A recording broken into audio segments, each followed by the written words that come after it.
শ্রীগুরু জয়। আজ গুরুদেবের একটি অত্যন্ত সুন্দর লীলা কাহিনী আপনাদের সামনে তুলে ধরব। অসম্ভবকে কিভাবে সম্ভবে পরিণত করতেন গুরুদেব। গুরুদেবের আশীর্বাদের দ্বারা সবকিছু সম্ভব ছিল। তো বাংলাদেশের মঠবাড়িয়াতে গুরুদেবের অনেক শিষ্য হয়েছিল আর কি। গুরুদেব সেখানে অনেক মানুষকে দীক্ষা দিয়েছিলেন। তো সেখানের একটি বাড়ির ঘটনা।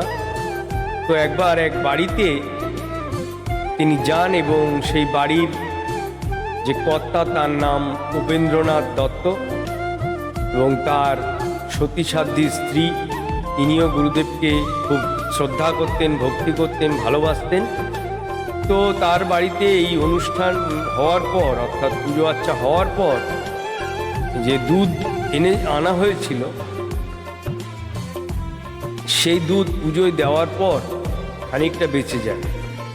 তো সেই দুধটা এই শিষ্যাকে দিয়ে গুরুদেব বললেন, তোমার বাড়ির ঘরের যে দুধ আছে তার সঙ্গে তুমি মিশিয়ে এই যে বাকি 30-35 জন দুধ পায়নি তাদেরকে তুমি সেবাতে দিয়ে দিও।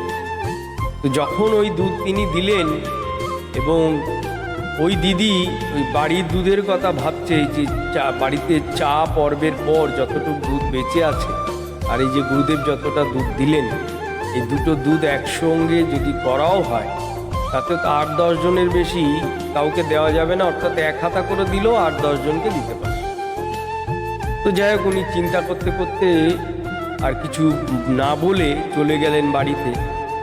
বাড়িতে গিয়ে রান্নাঘরে ঢুকে উনি যখন ওনার দুধের কড়ার দিকে তাকিয়েছেন তখন ওনার হোশ উড়ে গেল।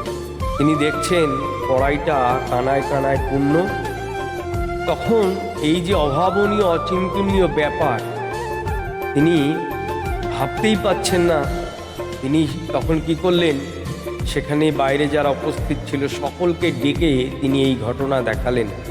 এবং এই ঘটনা দেখার পর এবং এই কড়া ভর্তি দুধ দেখার পর সেখানে যারা ছিলেন তাদের গুরুদেবের প্রতি শ্রদ্ধা, ভক্তি, বিশ্বাস একেবারে বেড়েও গেল এবং দৃঢ় হয়ে গেল।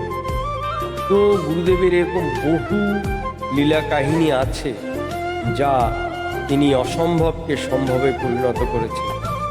শুধু বিশ্বাস, গুরুদেবের কথাতে বিশ্বাস, গুরুদেবের উপদেশে বিশ্বাস, গুরুদেবের আদেশে বিশ্বাস করতে পারলেই সব কিছু সম্ভব। অসম্ভবকে তিনি সম্ভবে পরিণত করতে পারেন।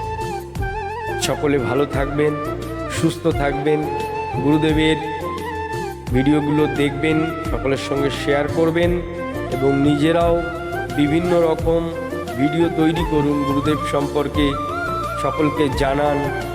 গুরুদেবের বই পড়ুন, পত্রিকা পড়ুন। এটা আমাদের দায়িত্ব, কর্তব্য। গুরুদেব সম্পর্কে সবসময় যেন আলোচনার মধ্যে থাকি, গুরুদেবকে নিয়ে ভাবতে থাকি, গুরুদেবের কথা স্মরণ করতে থাকি। তবেই তো গুরুদেব আমাদেরকে স্মরণ করতে পারবেন, আমাদেরকে আশ্রয় দিতে পারবেন, আমাদেরকে ভালোবাসতে পারবেন। আমরা সবসময় যদি গুরুদেবকে স্মরণ করি তখনই তো উনি আমাদেরকে ভুলতে পারবেন না। উনি আমাদের পাশে সবসময় থাকবেন, আমাদের সমস্ত বিপদ আপদ উনি উদ্ধার করবেন। শ্রীগুরু জয়, শ্রীগুরু জয়, শ্রীগুরু জয়।